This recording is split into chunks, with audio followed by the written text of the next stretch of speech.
The moral argument, the existence of objective morality. While the cosmological and design arguments explain the origins of the physical universe, the moral argument focuses on human morality and spirituality. Across history and cultures, people have consistently recognized certain moral principles, such as fairness, justice, compassion, and the wrongness of murder. These principles seem universal, deeply embedded in human consciousness. The question is, where do these moral values come from? If morality were simply a human invention, it would be subjective, varying greatly from person to person and culture to culture.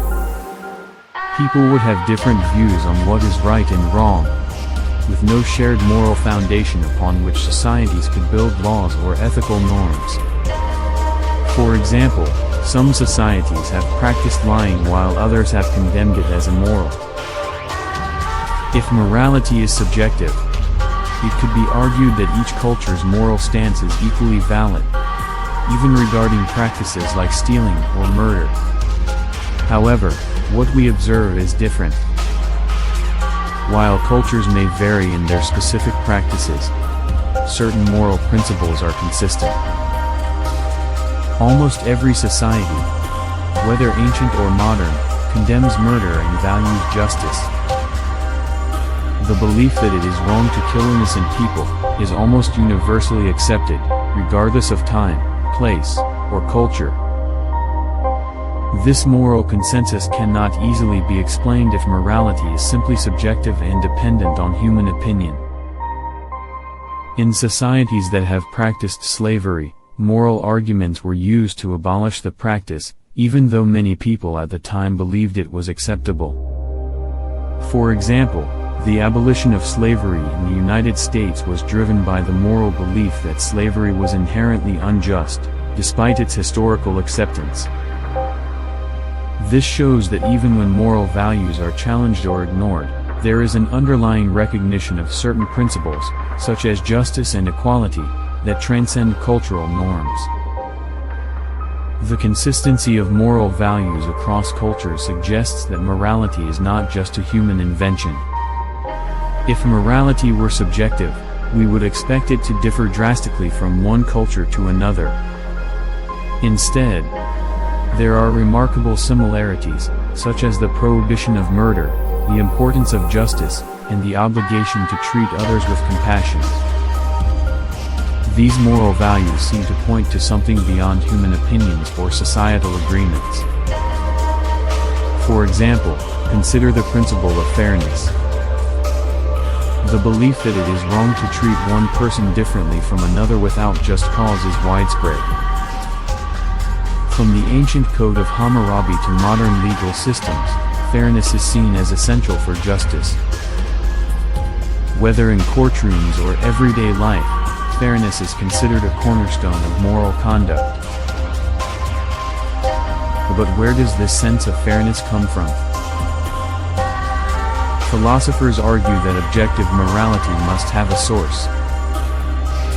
The moral argument suggests that this source is God, a moral lawgiver who has given humans an intrinsic understanding of what is right and wrong. The existence of objective moral values, values that are universally recognized, requires a transcendent source, something beyond human experience. To explore this further, consider moral principles that imply a transcendent origin. Take the principle of the sanctity of life. The prohibition against murder is universally acknowledged. Religious scriptures like the Bible and the Quran affirm the sanctity of life and the wrongness of murder. In modern times, this principle is at the heart of human rights, as seen in the Universal Declaration of Human Rights, which asserts that all human beings are born free and equal in dignity and rights. But if morality is subjective, how can we justify that murder is wrong? Some might argue that the value of life depends on personal or cultural opinion. However, this creates a contradiction. If morality is subjective, then what is considered right or wrong depends on what society or an individual believes, which could justify practices that most people today find immoral, such as genocide or terrorism. The fact that most people, regardless of culture or time period, intuitively reject these actions as wrong, suggests that there must be an objective standard of morality, a standard that is not dependent on individual or cultural opinion.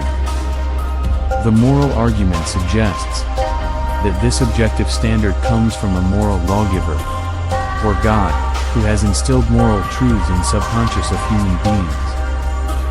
The Bible, for example, speaks of God's law written on the hearts of people, Romans 2:15, suggesting that humans have an inherent sense of right and wrong, regardless of their exposure to specific religious teachings.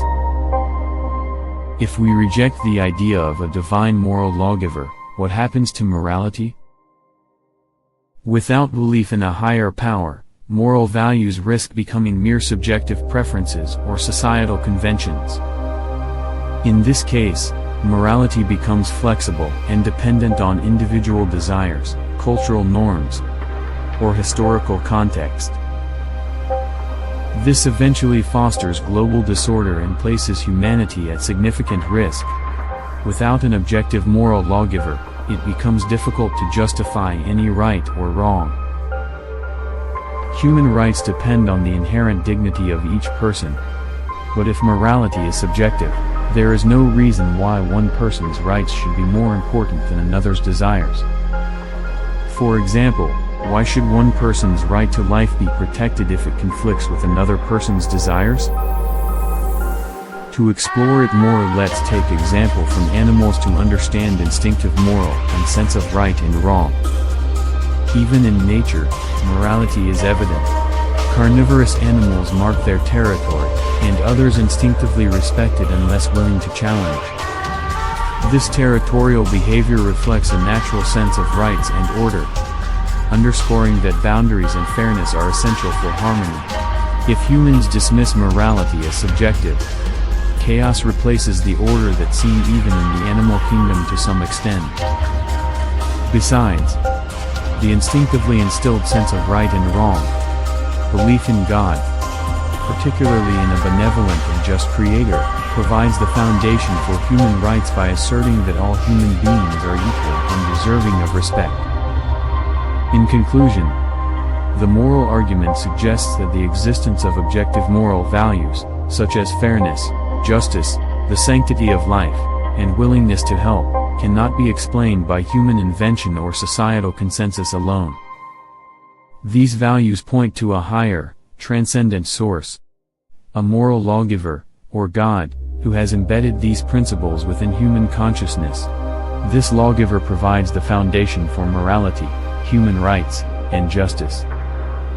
Without such a source, moral values would be reduced to mere preferences, and there would be no universal standard to distinguish right from wrong. The presence of objective moral values across cultures, the universal recognition of principles like the wrongness of murder, and the need for justice all suggest the existence of a divine moral lawgiver, God, who has instilled these values in human consciousness. This makes the case for the existence of God, not just as the creator of the universe, but as the ultimate source of morality, guiding humanity toward what is good. As we've journeyed through some of the most compelling arguments for the existence of a creator, we've seen how the universe reflects purpose, design, and intelligence. But what about the scientific discoveries that challenge or support these ideas? In the next episode, we'll delve deeper into the fascinating connection between the Big Bang Theory, quantum mysteries, and the concept of a creator. Could science, in its quest to explain the universe, actually point us toward God? Thank you for joining me to explore the moral argument. What are your thoughts on the idea that our sense of right and wrong points to something beyond ourselves? Share your reflections in the comments below. I'd love to hear from you. If you enjoyed this episode, Don't forget to like, share, and subscribe to the channel to stay updated on future discussions. See you in the next episode.